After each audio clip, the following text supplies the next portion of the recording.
Hello, hello, hello. Welcome back to Zanieza YouTube channel. It's a beautiful May 9th Sunday. It's Mother's Day, and we are back for part 2. As you join, welcome. Let us know in the comment where you're watching us from.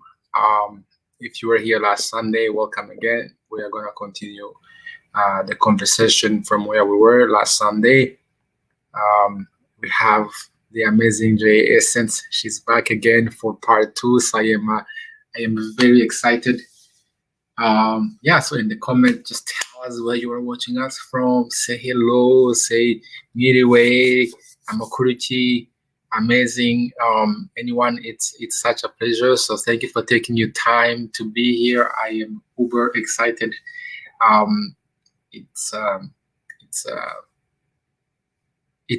It's always a pleasure to come and talk to our viewers all over the world and bring you positive news from the motherland, especially during this pandemic, to really change the narratives, to really hear firsthand from those who've moved to Africa, to Rwanda, to hear their stories and to learn from them, to be inspired.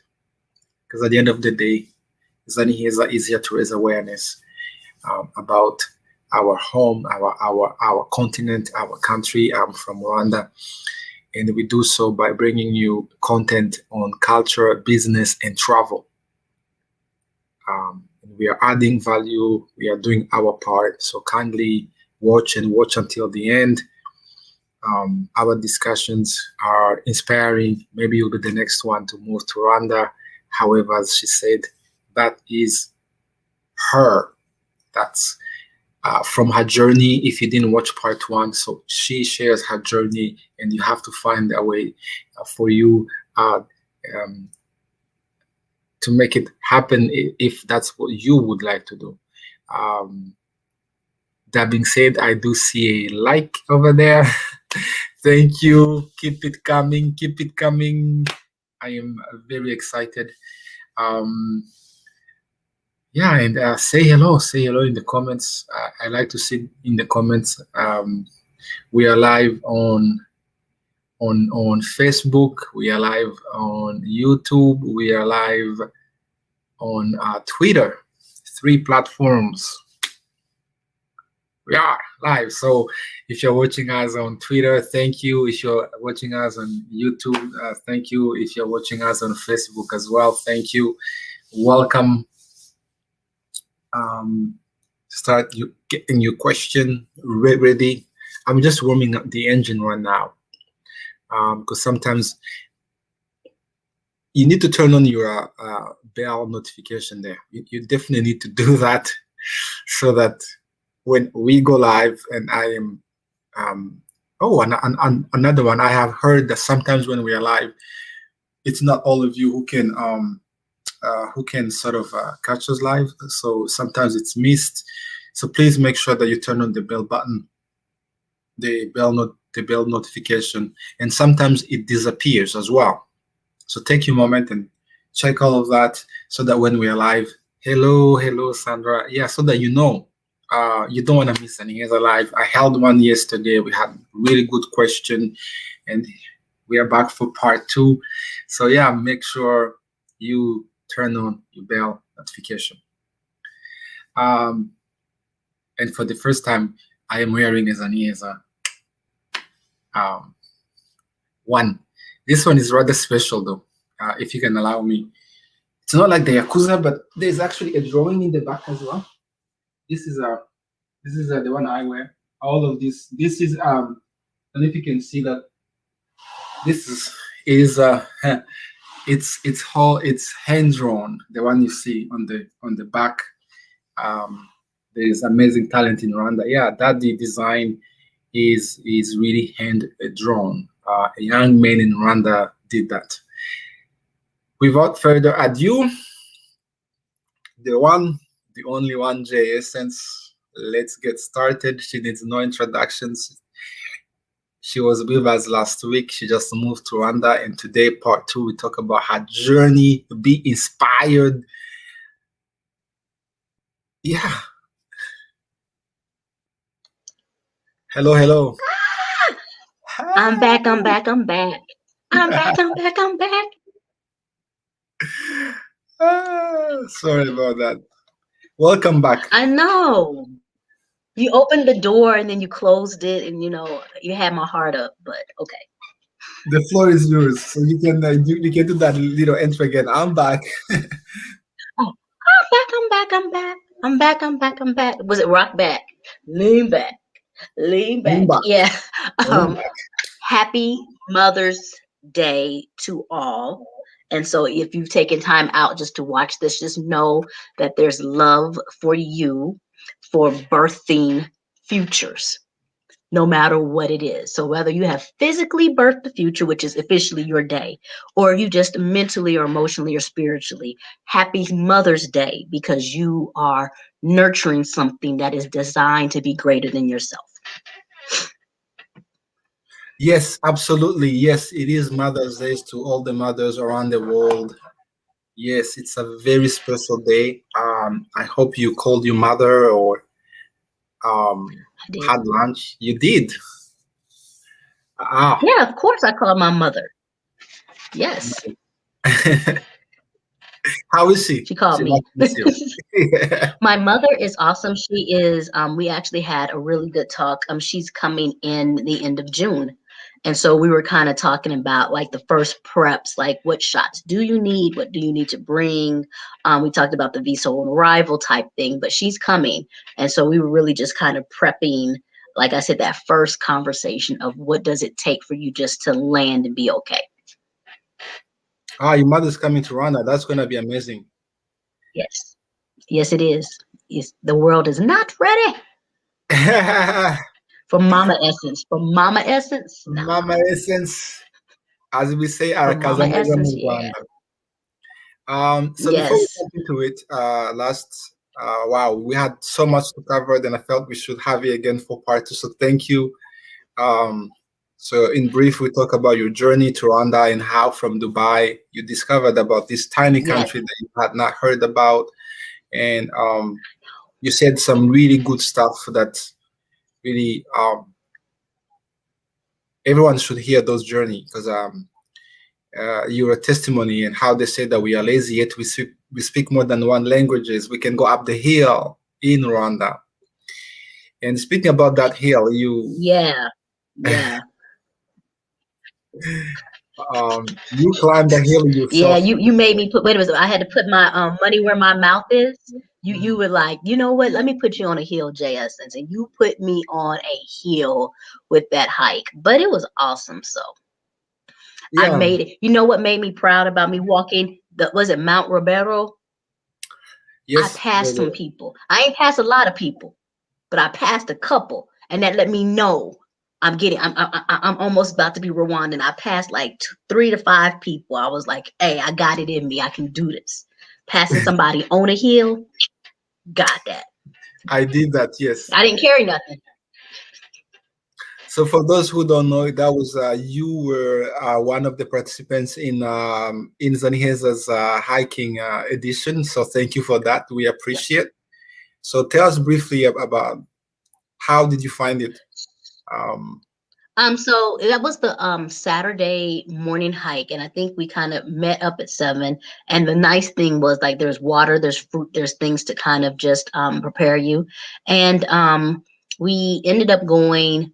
I don't want to say it's a trail because it was really a hike. Like we were pretty much on the roads majority of the time, but you get to really see, I think, the city in a sense because at one point I looked out and I'm like, yo, that's downtown. Like I'm above downtown. And like just the views are absolutely amazing. And the crew was really, I want to say, like generous just being there and walking. I took my nieces with me. Shout out to all my babies. Yes, yes. We had girls, yeah, we had girls' night and girls' day. And so so I would say kid friendly. But like, and we walked. I think it was about it was probably 2 hours. And then once we got back to our location, had some beautiful burgers. And I shout out the group who did it. I can't remember the name, but that was like Holistic, the that. holistic burger. That was so good. That burger, like it made it all because like y'all came for calories. Y'all came for calories and thigh burn. I was not prepared. But that burger put them all back in. So it was awesome. And I just think it was like a well thought out excursion. And it made a Saturday morning something different. And that was really cool. No, I'm glad because I'm hoping we can do more of that. It is part of the That hike. dream. Yeah, yes, to really have that done permanently every weekend so the Mhm, family can come and hang. And mhm. where you were walking, they very soon we are going to have the Kigali Cultural Village. It's very monumental. Yes, they pointed that out. That they pointed that out. Yes, they're doing some major building and growth, and so there's so many great ideas planted, and I can't wait to see them actually come into fruition. Yes, not to mention my favorite Fruition. neighborhood, the Malibu of Rwanda. You go up the hill because that's another thing. Hmm. You have all those beautiful mansions up the hill, and Yeah. really, they have like a Malibu feel. I've never been to a Malibu, but because they have like Hmm. nice pools and nice views. We are getting into land because one person had a question about land, so we are trying to Okay. tell them last time. Hmm. So this is gonna be more interactive with the questions we get No from problem. our viewers, and yeah. All right, Sandra is here. Um, something. Congratulations on my cousin connection. And something. Yes, I'm going to be doing a live in the next 2 days to really break down what's happening with that. So just thank you for the congratulations. It means so much. It means so much. All right. And he's saying vaccination, or do you still have to get? So even if you do have the vaccine, you still have to take the test and quarantine for 24 hours. And I think there's some people who have. I think it's still just that precaution until everything is just really close and closure and all that other stuff. Now out here in Rwanda, they have started a system where. Like I know, you're in a database once you get vaccinated. So I think there's a growing towards maybe moving to that area, but we're not quite there yet. So right now, if you're traveling, yes, you're still going to do the 24-hour quarantine. Absolutely. And so I know you are in Rwanda. How did you digest the news of the cancellation for the program? I know some of my friends, partners, they were shocked and sad. How was it? Because they're in Yeah, education. How was it? it's kind of like I don't know, like this is my personal opinion, so I'll say this is my opinion. I feel kind of like that moment when you have in school when you do the group project and you do your part, but not everybody else did their part. And I really feel like it was a real strong case of Rwanda really did do their part with being safe, getting people vaccinated, having lockdown and having restrictions to ensure that a state country is safe and could host because they're hosting Ball. But they put everything together, but people cannot come if you read that statement because they're not in countries that have the protocols and the safety, and them coming to Rwanda is a danger. So I'm going to say that it's twofold. I really hate that it was canceled because I do think that that economic push was really just we were ready to go. But on the safety piece, if we've worked so hard to take care of the people here to ensure that COVID isn't something that gets out of control, I can understand. I think I am just getting frustrated with when we talk about other nations not following protocols or respecting something that's been here now for over a year and has obviously proved itself. And these are the kind of things that happens if we don't turn around and think with safety first in mind. So I hate that it was canceled because it was needed. but for safety measures, I get it. Yeah, no, absolutely.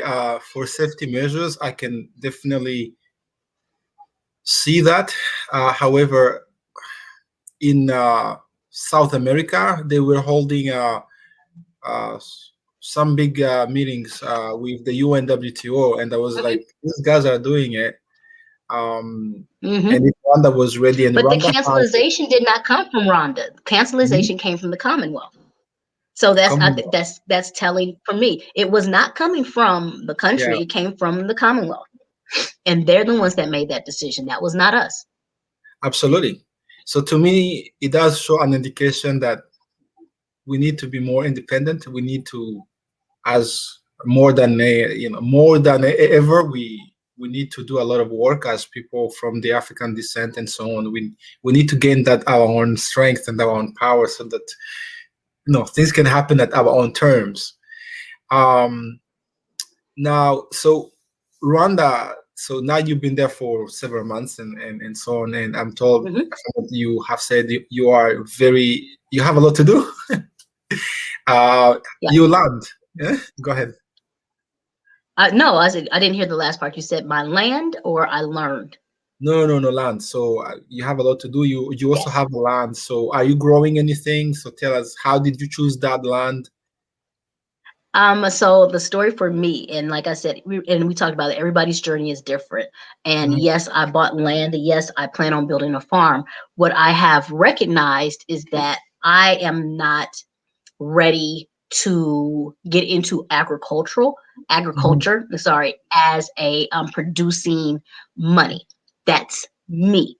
When I bought land, I bought something to build for myself and my family so we can sustain our lifestyle and sustain ourselves. So that is my goal with the farm, is to be able to grow and to build and everything, but to really feed and nurture ourselves.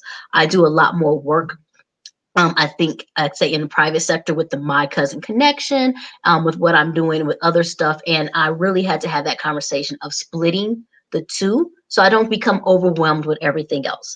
So one of the wonderful things was sitting down tonight and Mother's Day talking and was saying, okay, what could be the future parts for the plan and what are we going to look at? And so for me, it's a slow, smart build. I want to pull out like 3 to 4 architect people and give them my lifestyle, my goals, my vision, and see what they can sketch out and see which one falls in line with my what I want and my the budget and those different things, and really come with a very strong plan that is sustainable over time.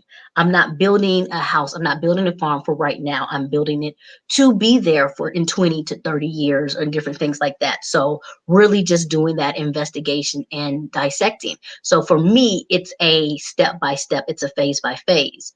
And for those people who follow me, I guess on my channel and saw how I did my cousin connection, they can understand I'm very strategic. Like it's a plan. So I'm not trying to just go out there and build. I'm trying to create and grow. absolutely. Where's you land, by the way? Bulgasera era. Okay, okay. Yep. So you plan to build a farm at some point. Are you growing anything right now, avocado, or is it just No, so that's why I said I have to go back and sit down. So in the summer when I have that time, I do plan on planting the trees that take a while to grow. Especially like your fruit trees or different things. So that's looking at the land and piecing out. So that is the plan. It's just not sketched out. I don't want to sit there and tell you, oh yeah, I'm growing this. And no, I know I'm gonna have me some avocado trees because I love the avocados out here. Um, and just some other fruits and stuff. And just I spend a lot of time going to Nellie's farm, which is she's actually kind of like I say training me. I'm learning. I'm seeing what is good. I'm out there milking baby, not milking, feeding baby goats and doing all kind of stuff because I got to learn. And that's the thing. I'm coming in a novice. I don't know, so I'm not going to sit there and say this is what I'm going to do, and I don't know how to do it, and then I end up losing much more because of financial investments that I just did on the top of my head. Like, so that's why I'm training, I'm learning, and figuring it out. And then the way that I work, I know I need people that I can trust, that I can employ to help me create and build this. That's just the way I am, because I have my hand in so many hats. I know I have to have a team. And I'm really big on team. I'm really big on family. And so it's a us vision. It's not a my vision. Yes, absolutely. No, thank you for that. I will take the question now because there's one we ended on, and thank you for being patient. So I think Oh, that was a okay. question on the land. Hmm. So there's a question for you, for Sandra. Um, Woo! I love that one. My hypothetical question last week. If I had 25K, baby, to invest in Rhonda, aside from land, what industries would you invest in? Hmm, that's beautiful. Ooh. And see, the thing I'm thinking, Sandra, because I'm not giving you a negative. Like, I honestly would probably just take 1,000 of that, just or whatever, or just to truly, truly explore. Um, there are things that are needed, but you also have to make sure that those things will be purchased and produced. Um, Hypothetical, I would stay out of tourism. Um, I there's a part of me that would say I would go mid-level housing, like low, not low income housing, but I think that there's a market for there's a lot of people who are asking for rents that are 200 or 300 a month, much lower than what we think, but there's a strong need for that. That's why I said that it's kind of middle income housing, and so being smart and building something that can do that. I do think agriculture has a very, very big place. So I would definitely look into that. And with the export laws are very business friendly, as well as sustaining and those things that are made in Rwanda, created in Rwanda. I still think there's a strong need for practical things. Like, I think kind of what we're used to in America is there's always like this innovative um, thing, and oh, this is the next best thing. This is really new. There's still a place for the practical. There's still a place for those things. I would be interested to see as well that there's the land and the soil is so good for growing. And I would have some people come out here and check that, because there's still not a lot of fruits. Like, I haven't seen strawberries at all. Blueberries, I haven't seen a lot of those, but I think that's because, and I looked and I know where we are in the equator, those are just not fruits or foods that are natural to this region, but I do think that they could grow. So those are things that I would kind of explore to see. Um, but you have to also recognize, if there's not strawberry or blueberries here, are your locals really going to buy that? So you have to know your market. So I don't know if I can really answer that question right now. It's more like, if you said a hypothetical question, it's more like a conversation, and like just kind of going back and forth and seeing what's there and what's possible. Um, because they tell you go to tech fields. There's so many different places where you can go, but you really have to be in here to figure and find it out. But there is possible. It's beyond possible. Beyond possible. So Absolutely. I mean, you nailed it. I mean, if I can be biased as someone who has started a business in Rwanda, because myself, I have done mhm, that. I have walked the walk. And mhm. I mean, if you have 25,000, just invest in Zanihez, and the rest we will talk. I mean, the tourism itself has to be innovated, just like you touched it. Yeah. Um, And so that's the thing with the tourism. Like, right now it's still kind of finicky. And so you really, and that's what I love about you guys. You have a strong plan. And because you have a strong plan, it's sustainable past this point. But it's a very tourist heavy place and country. And that's why I said, for me, I wouldn't do the 25K in it, because I think people have already here and really have some strong ideas. So you find somebody, but you don't have to start anything from scratch. yes, absolutely.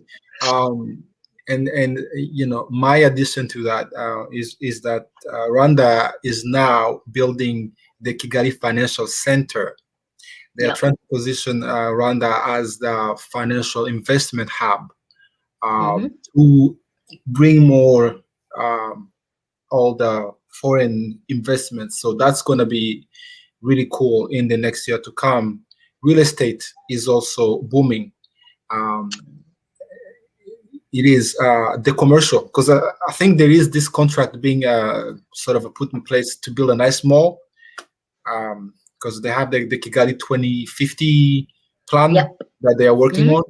on with this pandemic. But definitely, yeah, the 5 years, 20 years, we will see more changes in Rwanda. Um, thank you for that. There is, in addition, They did. They did. It I was think about lives. most people, I don't know if you knew, but back to February, February of last year in 2020, when I was making my way to Rwanda, just towards the end of January. So I went through the United States and I went through Europe, and Mhm. only when I landed in Kigali, they had checkpoints. That was quite amazing. They Mhm. were already doing it end of Yep. January. They were doing Mhm. it. They were checking the fevers and so on. So they were way, way Mhm. ahead of the game even then. Because I was like, Yep. I just went through all these global North country, as someone calls them, and Mhm. only in Rwanda, then I can see that they were already taking all the precautions way ahead of everyone Mhm. else. So that was really, really nice. Um, I think that's it for the question. Okay. Now I think we've answered the one that where we stopped about the land. Now, so just we will make this short and sweet, unless there's another question. So I would like to know now that you've been in Rwanda, so how is life every day, day to day, and how is it compared to the United States? How is the stress? How is that? How is the norm? How, Um, so I'll say this. I mean, like I've said before, um I love living in Rwanda. I'm so happy. I'm so ecstatic that this was a decision that I did make. Um, and I tell people I try not to do it like I feel bad. I think I don't know if I said this before. I felt really, really bad. Um, I think for the past year because I was happy and like I really didn't post my life on Facebook. I really, if you go back to my social media, I feel like there were spouts where I was quiet because I felt like it was bragging or it was insensitive that what my natural daily life was looking like. Um, was so much different from my friends in the States. And it was so vast. Like if they're sitting here stressed out, I think something happened with the snowstorm and, they were all under. And then I'm sitting there at the lake at that time, canoeing and stuff like that. So for me, um, it's lovely. It's a shock to be able to find it. It's a shock to be able to explore it and to learn it. It doesn't mean that everything is perfect. I don't ever want to sell that message. There's things to learn, but when you talk about the general life and like the stress levels and different things like that, there's a big change in who I am and what I do and what I pursue and what motivates me to go forward. There's times to and like I said, I take it, but there's times to just be quiet and to enjoy enjoy the moment. And so moving to Rwanda is hands down one of the greatest things that I've chose to do or be curious and explore and I love it. I'm happy. No, thank you. As you were saying that, I was remembering Theo is back. He's also a YouTuber, Yeah. and yeah, Theo, a friend of mine, he did a little show as to why he moved to Rwanda, and then towards the end, he was like, "My president is black." That really makes him happy because Yes. he used to live in Europe. Now it's like I can see people that look like me, including my president. And that's a beautiful thing. That's a real beautiful thing. Um, I think one of the things that I constantly, if Sandra's still listening and watching, she can understand. One of the definitions of who I am is a black woman. Being in America, like you, black woman, you speak like you're. That's who you are. That is something you carry, and we are actually very diverse in who we are as women. And so being out here, I've caught myself saying, as a black woman, and I've turned around and be like, okay, well, hey, we all black, but um I think there's a good chance to turn around and say it's beautiful to see people looking like you. It's beautiful to turn around and that's my biggest one is to um I don't have to fight. Ooh, that's it. I don't have to fight through stereotypes, lies, and even deceit to be able to reach out and motivate a little girl who looks like me. I am a walking, living, like I told alluded earlier, like my nieces came over, like we're right here with each other, and I don't have to fight through all of these stereotypes so they can be heard or they can hear me. And it's just like now I get to build these authentic relationships. And I get to focus more so on the definitions of who I am, my adjectives, that I love the color blue and I, will sing Megan the Stallion or Kurt Franklin and they get to know these stories of me, and it's not necessarily just the image of what they see me to be. They know why I'm motivated. They know these things. And so it's just really beautiful to be able to live in a space where you're right, like my president is black. And I'll say this one, my president cares about me. That's a big thing. I'm not a statistic, I'm a person, but that's Well, a big thing. So yes, you definitely hit the right notes over there. I'm going to acknowledge, I think in one of a friend, she likes to show up when we're when we're almost nearly hello, Marilyn. she shows up when we're almost ending there. I think my live yesterday she showed up and I was like, unfortunately I had to go now. Now let's talk about. I'm just going to ask you two or three more questions and we're going to wrap it up Okay. here. I want to talk about the culture shock because mind you, you know everything being said, even I who has lived in here in Canada for over 24 years, I am of Rwandan descent, but going back I did feel some culture shock, And so, how was that for you? What was the most So what did cultural? you feel? Let me. What did Uh, you feel for your culture shock? What did you feel? the first time I landed, I was like, I see black people. I live in Vancouver. Okay, it's like every 4 months. Otherwise, it's just. Oh, But see, anyway, and that see, being except for said, me, that's not the culture shock. That was because I grew up at a historically black college and university. So I know what it's like to be around us, and so that part is not the shock. And then I don't speak on it too much, but I actually lived in Liberia about, I want to say, 10 years ago. Um, and probably spent about a good 6 to 8 months. So coming to Rwanda was not my first time on the continent. And then what I'll tell people is that like me living in Liberia and the way that I lived made Rwanda so much easier because whew, I was there, like, we were pumping the water and doing all kind of stuff and living on the generator and never having Wi-Fi and all that other stuff. And I was okay out there. Like I was making it work. I was doing. So when I came to Rwanda, that was the thing for me. Like if I could have lived, like I was picturing Liberia 2008, and like, okay, I'm not gonna have no Wi-Fi. I'm only gonna be able to talk on the phone so long, no smartphones. I was preparing for that. And then when I landed, I was like, oh, this looked like Oklahoma, like this looked like Tulsa, Oklahoma to me. Like, mhm. okay, all right. People looking at me like, was just connected to Wi-Fi. Oh, there's Wi-Fi everywhere here. Oh, your data works. Oh, okay. All right.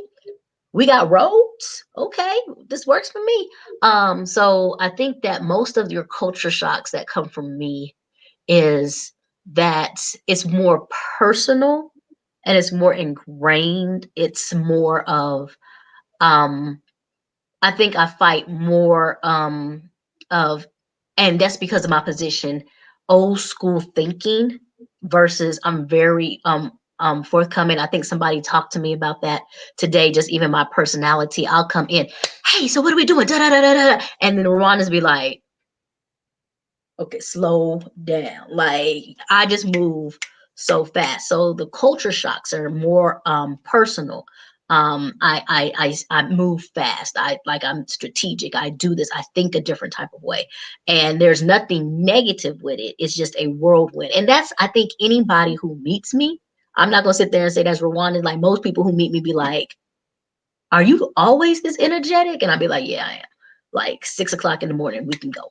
Um, and so I think that those are the things, is more so getting used to a different way of doing things. And I think one of the biggest culture shocks for Americans is just like when somebody on the continent says, okay, I'll get to it, or I'm going to do it. We think you're going to do it now. They are just going to make sure it gets done before you get mad. Like, those are two totally different time frames that I'm not used to. Like, one of my catchwords have been lately, tell me when it's going to happen. Because as soon as I say something I think is going to happen, and you walk the other way. And so those are your things that you deal with. It's just really the adjustment of life and pace, and you Mhm. figure it out. Yes, absolutely. I like to say when I am in Rwanda, which is quite amazing for me, I like to sum it up like this. For me, life here, I it feels it is very stressful, but it's not chaotic in a sense. Yeah. Over there, stress reduces to zero, but you can feel Yeah. about the chaos, but not just like chaos. Everything is everywhere, but it's just that sometimes we want things to be done, but there it's like there's that slowness, or you can kind of understand the rhythm of things, but it is there, but still I love it. Now, um, one more question there. So, because at the end of the day, there's this journalist that coined this word that I really like. Rather than says the developing world, she likes to say the global north, and that's what I'm going with. Not the Okay. so the first world, developing world. So the first world is the global north.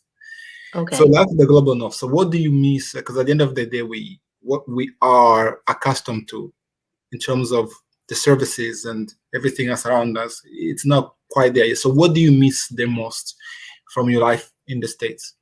Um, Macaroni and cheese. yeah, um, what do I miss the most? I think that so like somebody just asked me and they're like, what can I bring? And I was like, I'm good. All right, so let's go ahead. I'll be honest. I do think I miss a little bit of in the States. I'm trying to get like a friend to constantly bring, like, you see, like games, because like your board games or your different things. Because what happens is we have so much more variety of things. So I do kind of miss, like, I had to go buy well, they have Monopoly out here, but I went and bought like some of the unique games and different things like that. So far for me, this is sad. I miss Hanes socks. yeah, Like this thick sock. Like I need thick socks. And I could not find those out here. It's just little things, like there was hair bands, and then what's the big one? Mattress clips. Like, and I hate saying it because I sound so certain seasonings. You're not gonna find Lowry's out here. And it's a different method of cooking, which is cool with me, but I know a lot of people have adjustments to it. What else did I have? That I called recently. Okay, so I apologize for you for this one. But as a female, I miss bras tremendously.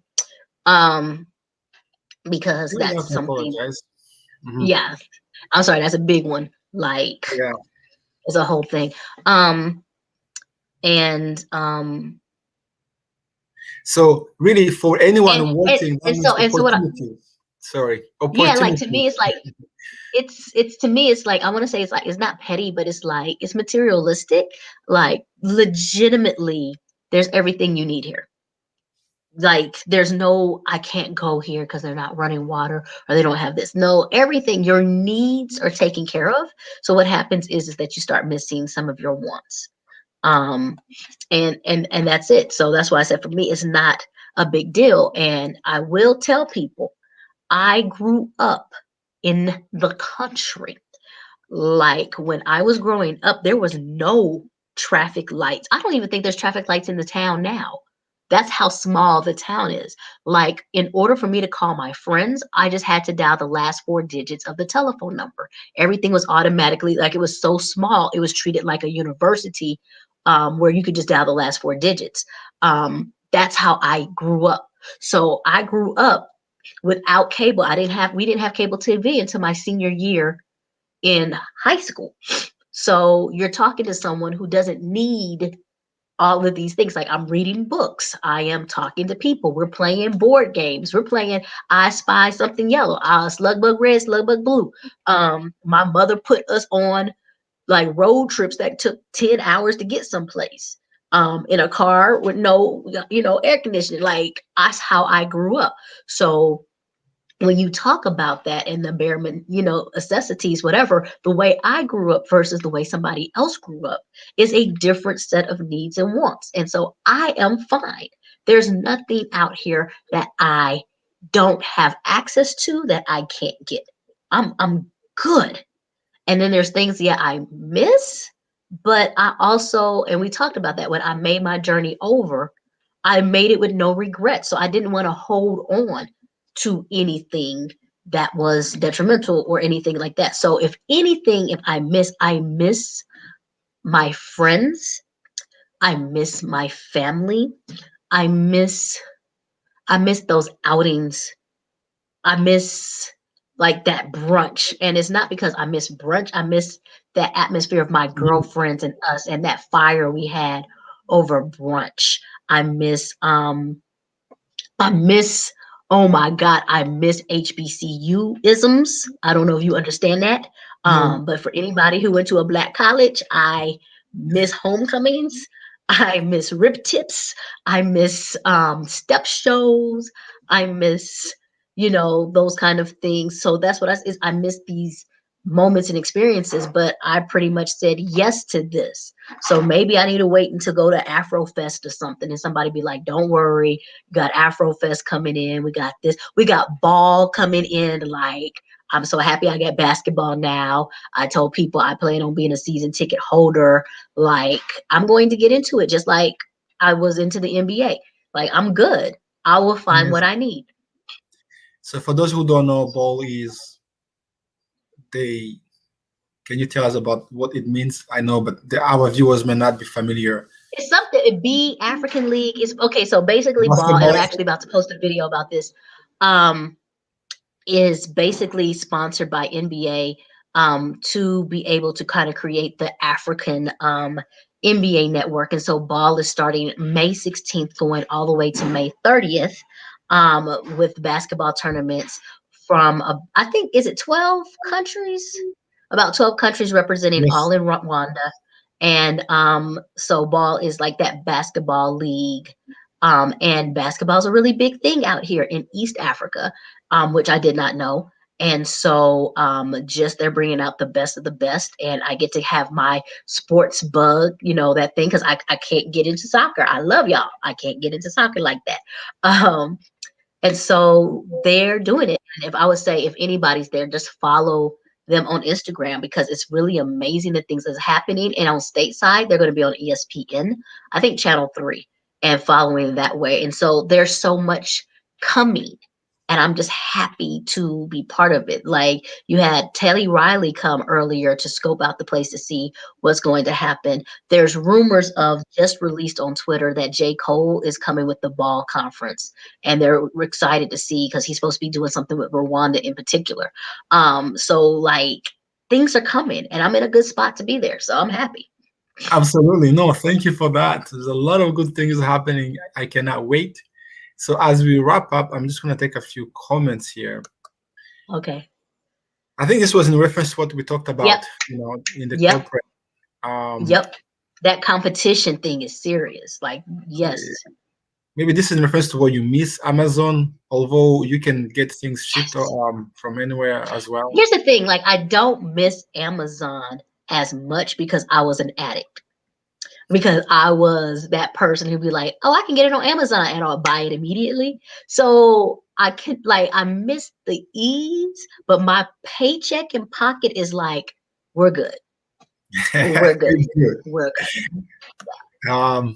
Thank you. Another comment.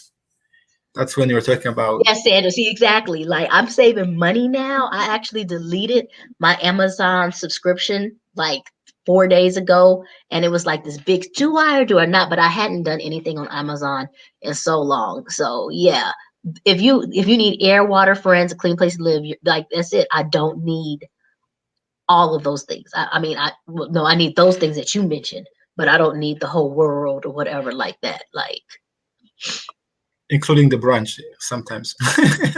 okay, now stop. Brunch be off the chain. Brunch be off the chain. But I'm gonna say this, in my life, because Dubai, the brunches in Dubai and the UAE is a totally different thing. So once I experienced that, I think that's what took away me wanting to have brunch, because they have all you can eat and all you can drink for like one set price with a DJ, and like, and that's normal. So that took away like my yearning for brunches on a regular, because I experienced such a high level of things. So that was good.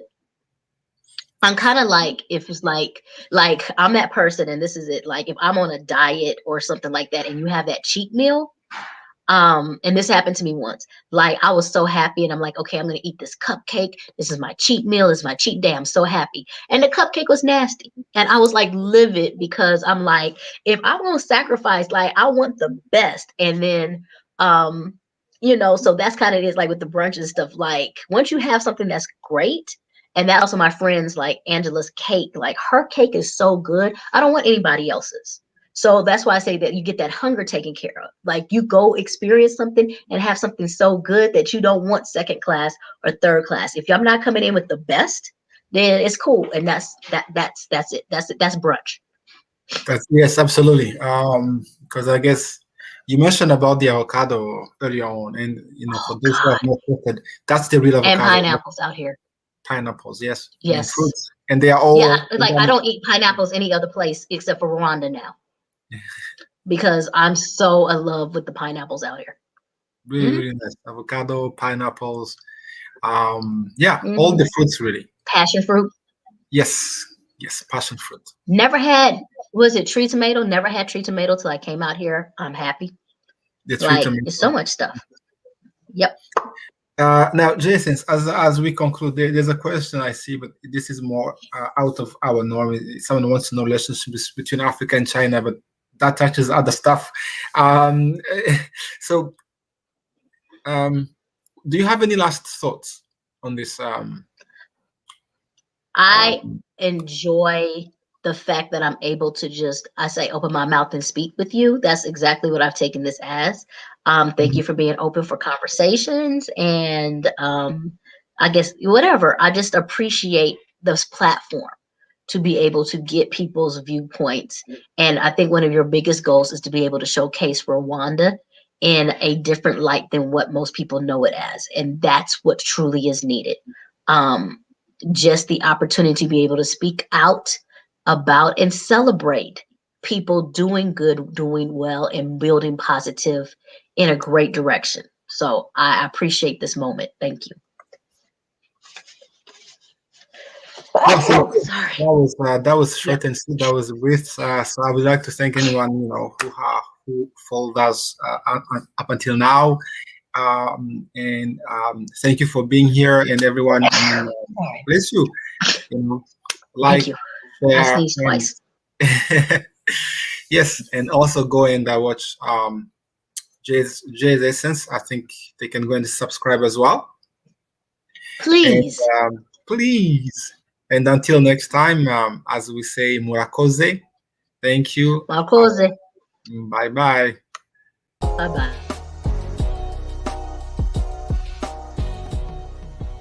Thank you very much for watching us today. If you have not subscribed, remember to subscribe and hit that bell button to stay updated about our upcoming videos. Don't forget to comment and like our videos and tell us what you think we should do more. Bye.